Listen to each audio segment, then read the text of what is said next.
Selamat datang di Bra, belajarlah dari para pemimpin teknologi terbaik di Asia Tenggara. Bangun masa depan, belajar dari masa lalu, dan tetap menjadi manusia di antaranya. Tidak ada omong kosong tentang kesuksesan. Saya Jeremy Au, pemodal Ventura, pendiri serial MBA Harvard, kutu buku fiksi ilmiah, dan ayah dari 2 anak perempuan. Setiap minggu, kami membahas berita startup, mewawancarai para pembuat perubahan, menjawab pertanyaan pendengar, dan berbagi wawasan pribadi. Bergabunglah dengan gerakan kami yang beranggotakan lebih dari 40,000 orang dan dapatkan transkrip sumber daya. Dan komunitas di www.bravesea.com. Tetap sehat dan tetap berani. Today, I want to share about the importance of asking questions and how it can make or break your career. Back when I was an intern during my undergraduate years, I was this person that was really working hard to secure that returning offer. I was on a project, I was in a different country, I was working very hard. And I remember that we had this check-in point, midway with my supervisor to see how I was doing. So there I was on a train. And the supervisor basically said, "Hey, what if a noticed is that you don't ask questions, right? So I realized that you are either a genius or you are dumb. I think I know which one you are." That was the gist of what he said. I remember being very surprised and shocked because you could read between the lines and basically he was saying like, "Hey, I'm not asking questions. Therefore, I'm ignorant and I'm not filling out my brain with knowledge. So Tere saying I'm dumb, therefore, I'm not going to dwell in this internship because I'm not modeling the behaviors that they want. And then I'm going to not get this job offer, so my career is going to get derailed and I'm a horrible human being, blah, blah, blah, right? So all this stuff felt like a horrible moment at that point of time. I didn't know what to say. And as a guarded, cautious, conservative person, I told him that I would get back to him and think about his feedback.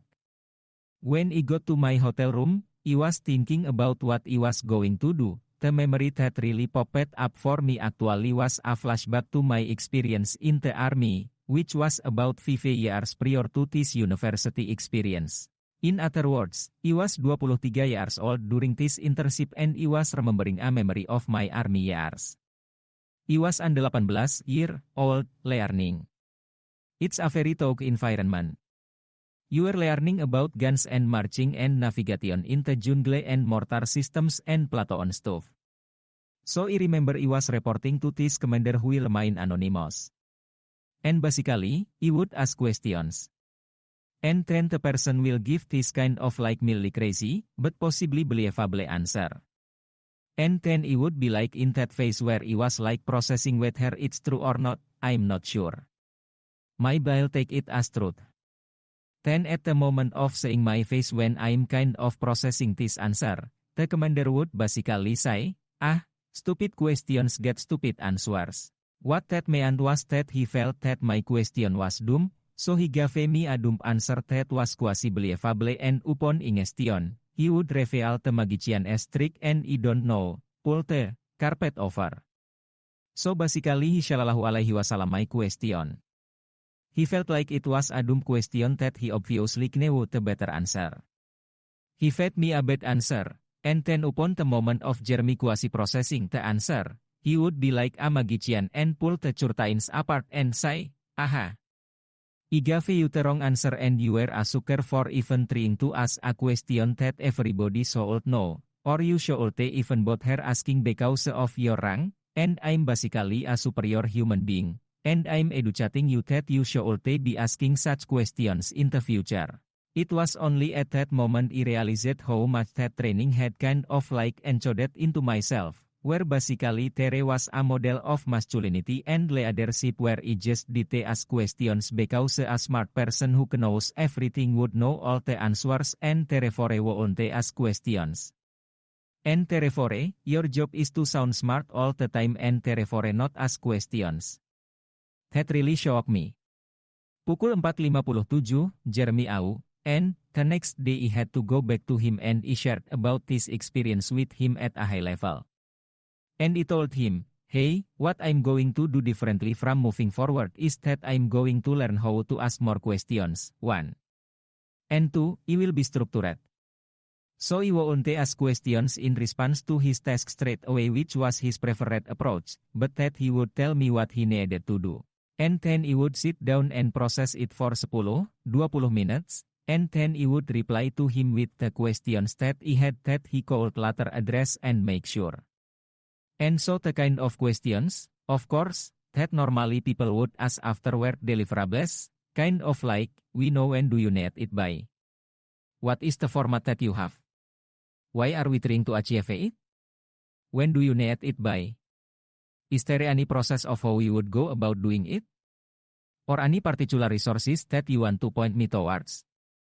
Those are all the kind of like the standard questions, perhaps, about refining the work product. But of course, other questions are more thematic. Who is the client? What are they trying to achieve? What do we not understand? That was actually the start of a very important phase for me because I would eventually do much better for the second half of my internship. I will secure the returning offer. And this lesson kind of stuck with me for all of the jobs that I've ever been part of. The key realization here is that first of all, I wanted to be a top performer. I wanted to choose the domains that I am good at, and I want to choose the domains that I am choosing not to be good at effectively. The second thing I realized is that anybody who chooses to be a top performer is not born a top performer. You don't see a baby wake up in the morning and say, wow, I'm fantastic at VLOOKUP and Excel modeling and doing financial calculations. I mean, they don't have that capability because, tabula rasa, blank canvas. They start out that way and then people learn and then they become great CFOs, great sales people, great accountants, great CEOs, great founders. So people have that process where they learn and become a top performer over time. So learning is a key differentiator between somebody who starts from zero, who becomes an average performer, below average performer, or a top performer. In order to learn, you have to learn what you know you don't know. There are many things in life that I know that I don't know. For example, right now, I know that I don't know the population of Argentina off the top of my head. I know that I don't know how to bake achaque. I know that I don't know how to juggle. So there are many things in life that all of us know that we don't know. And so we either set it aside because there are other things to do, or as part of a learning journey.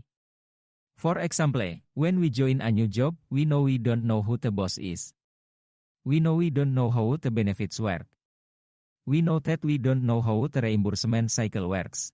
So there is that learning journey that's quite easy, relatively, that we acknowledge. The corollary of that is that there is also stuff that we don't know that we don't know. Another way of saying this is that there are unknown unknowns, that things that people have not even have the measure to understand that they don't understand. So, every day that moments where there are things that I never knew I didn't know. This often comes in moments of serendipity or someone who was educating me or meeting somebody interesting who tends to be an expert. And they open up my eyes to a new horizon, a new vertical knowledge that I personally never even knew existed.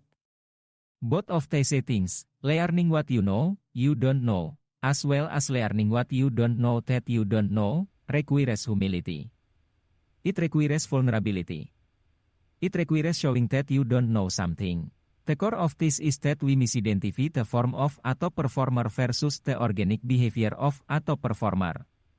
The form of a top performer is somebody who is at the top of their knowledge domain, and therefore they know a lot. They seem to be teaching, they seem to be sharing their knowledge, and so they don't seem to be asking questions. In fact, they seem to be providing answers. So we want to model and emulate them because we want top performer, so therefore we want to be sharing answers rather than be somebody who asks questions. However, we had overlooked their organic behavior, their true journey over the years before that happened outside of our vision, outside of awareness. That is in their private story, which is about how they grew from an amateur to an expert. So that requires the humility to understand that you don't understand everything, as well as the courage to show that you are vulnerable. Because there are so many people out there in the world that will see you asking questions and say, you suck. So it's naturally scary. And it's totally understandable to be scared of asking questions because the world does penalize you in some way, socially, for asking questions. That's why I find it personally very important to be part of teams where it is the cultural norm to ask questions. The culture has to actively promote continual learning because the default societal basis is, I don't want to hear what you are asking. I don't have the energy or effort to answer your questions. Please don't ask questions. Go get stuff done based on my instruction. So as a junior person, you always want to be part of teams and be reporting to managers that let you ask questions because that's the only way you can grow and therefore get better and more skilled and therefore get promoted over time. If you are not interested in asking questions at a fundamental level, then you are probably in the wrong job. As you rise up the career ladder, it becomes even more important that you choose to model asking questions because as a boss, you tend to know more, but you should still ask questions because it is a role model of behavior for the other members in your team to ask questions. It's important to set explicit code of conduct in your team that is okay and encourage to ask questions. I remember that when I was at Bain, the associate consultants would be called AC1, associate consultant 1, for year 1, and AC2 for associate consultants in year 2. The joke was that there was a time when you were an AC0. In other words, you were a new joiner. That was the best time to ask as many questions that you have, because there was a social permission that during this time period, your job is to learn as much as you can. So when you join a new job, when you join a new environment, there is always that social relation where it becomes much more permissible to ask questions. So you should take advantage of it. You should ask as many questions as possible when you start a new job, when you join a new country, when you are starting a new project. Ask as many questions as you can upfront, because that's really important. And even as the social permission starts to tear down in some ways, you should continue to ask questions. And ask those questions of yourself and the team so that you are continually learning and pushing the boundary. One counterargument is that there is a cost of asking questions. In other words, when you ask questions, somebody out there is having to answer your question, and so they can be time pressured. They don't want to do it, they get irritated. So again, do you want to bear that cost of asking questions? My answer to that, of course, is that you have to ask questions, but the answers may not necessarily come from a amate. It could come from other colleagues. It could come from I. It could come from Google. It could come from Box, but it's important to always be asking questions and answering them yourself and not necessarily leveraging individual humans and asking them and nagging them, bugging them. But being socially aware enough that the core of it is that you continue to have the spirit of continually asking questions and continually getting answers from whoever or wherever is easiest and fastest to get it from. Pukul 11.38, Jeremy Au, in conclusion, asking questions is crucial for personal and professional growth. It's understandable to be afraid to show your ignorance. Get in touch with your inner courage to step up and ask those questions. Model a spirit of continually asking questions for your team and for yourself. Never penalize somebody else for asking a question. Embrace the power of knowing that you don't know stuff. On that note, thank you so much for joining today's sharing. Feel free to subscribe to Brave Southeast Asia Tech at www.braveasia.com. Follow us for more insights and discussions. Thank you for listening to Brave. If you enjoyed this episode, please share the podcast with your friends and colleagues. We would also appreciate you leaving a rating or review. Head over to www.bravesea.com for member content, resources, and community. Stay well and stay brave.